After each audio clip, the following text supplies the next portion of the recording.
بسم الله الرحمن الرحيم نحمده ونصلي على رسوله الكريم اما بعد درس بخاری شریف میں دعاؤں کے بیان میں امام بخاری رحمہ اللہ نے ایک بار دوسروں کو دعائیں دینے سے متعلق باندھا ہے۔ اس میں روایت ایک حضرت جریر بن عبداللہ البجلی کی پیش کی ہے۔ فرماتے ہیں کہ اللہ کے نبی صلی اللہ علیہ وسلم نے مجھے ایک دفعہ درخواست کے انداز میں ایک بات کہی کہ کیا تم مجھے ذی الخلصہ سے راحت پہنچا سکتے ہو؟ ذی الخلصہ وہو نصب کانوا یعبدونہ، یہ کچھ بت تھے جن کو اللہ کے علاوہ لوگ پوجا کرتے تھے اور اس کو کعبہ یمانیہ کہا جاتا تھا۔ تو وہ اللہ کے نبی صلی اللہ علیہ وسلم نے مجھ سے فرمایا کہ اگر تم اسے ختم کر دو، جا کر ان بتوں کو گرا دو اور مجھے راحت پہنچا دو، تو کیا ایسا ہو سکتا ہے؟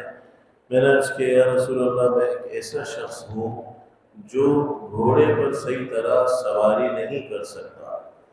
تو آپ علیہ السلام نے میرے سینے پر ایک ہاتھ ہلکا سا مارا اور مجھے دعا دی، اللہم ثبتہ، اے اللہ اس کو ثابت قدم رکھ اور اس کو ہادی بھی بنا، مہدی بھی بنا، ہدایت کا ذریعہ بھی بنا۔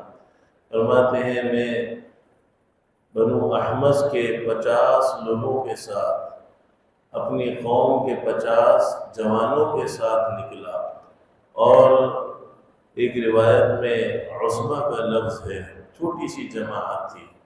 تو میں ذی الخلصہ کے پاس گیا اور میں نے ان سب کو جلا دیا، اور پھر میں اللہ کے نبی صلی اللہ علیہ وسلم کی خدمت میں حاضر ہوا۔ میں نے عرض کیا یا رسول اللہ، میں آپ کے پاس اس وقت تک نہیں آیا جب تک میں نے ان کو مردار اونٹ کی طرح نہیں چھوڑ دیا۔ تو آپ علیہ السلام نے ان نوجوانوں کے لیے اور ان کے گھوڑوں کے لیے دعا دی۔ اسی طرح ایک روایت میں عائشہ فرماتی ہے رضی اللہ عنہا کہ اللہ کے نبی صلی اللہ علیہ وسلم نے ایک صحابی عبداللہ ابن یزید الانصاری کو مسجد میں تلاوت کرتے ہوئے سنا، تو دعا دے دی رحمہ اللہ کہہ کر کہ اللہ اس پر رحم کرے کہ میں فلاں فلاں آیت میرے ذہن سے نکل گئی تھی، بشری تقاضے سے اس کی تلاوت سے وہ مجھے یاد آ گئی۔ اسی طرح ایک اور روایت ہے حضرت عبداللہ ابن مسعود کی کہ آپ علیہ السلام نے ایک دفعہ مال غنیمت تقسیم کیا، تو معتب بن قشیر ایک شخص تھا، اس نے کہا کہ یہ تقسیم ایک اللہ کی رضا سے ہٹ کر ہے۔ فرماتے ہیں مجھے اللہ کے نبی صلی اللہ علیہ وسلم کو بتانا پڑا، آپ ناراض ہو گئے، یہاں تک کہ آپ کے چہرے پر غصے کے اثرات میں نے دیکھے۔ تو آپ نے فوراً حضرت موسیٰ علیہ السلام کے بارے میں فرمایا کہ موسیٰ پر اللہ رحم کرے، موسیٰ کو ان کے ساتھیوں کی طرف سے اس سے بھی زیادہ ایذائیں پہنچائی گئیں، لیکن انہوں نے صبر کیا۔ تو ان تینوں احادیث کا خلاصہ یہ ہے کہ دوسروں کو دعا دینا۔ آج ہمارے معاشرے میں دعا دینے کا رواج ختم ہو گیا۔ کسی سے بھی ہمیں کوئی خوشی پہنچے، کوئی راحت پہنچے، کوئی ہمارے کام آ جائے، تو اس سے بڑھ کر کوئی اس کا بدلہ نہیں ہے کہ ہم اس کو کوئی دعا دے دیں۔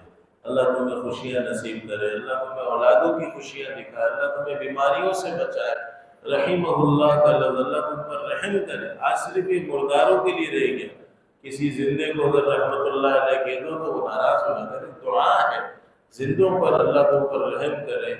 تو بات یہ ہے کہ ہمیں تو جزاک اللہ کہنا بھی نہیں آتا۔ جزاک اللہ کا مطلب یہ اللہ تمہیں تمہارے اعمال کی جزا دے، اچھے کی اچھی جزا دے اور برے کی بری سزا دے۔ جزاک اللہ خیرا پورا لفظ کہنا چاہیے، اللہ تمہیں بہترین جزا دے، اچھی جزا دے۔ تو انشاءاللہ جب ہم اپنی خوشیوں میں، دوسری زندگی کے مواقع پر دوسروں کو دعائیں دیں گے، تو ایک تو یہ محبت کا بھی پھیلنے کا ذریعہ ہوگا، اور کیا پتہ وہ دعا اس کا کام بنا دے۔ اور سب سے بڑی بات یہ ہے کہ ایک فرشتہ آمین کہتا ہے کہ اللہ یہ دعا اس کے حق میں تو قبول کر ہی لے۔ تو اللہ رب العزت ہم سب کو محبت بھری زندگیاں، دعاؤں سے بھری زندگیاں اپنانے کی توفیق نصیب فرمائے۔ وآخر دعوانا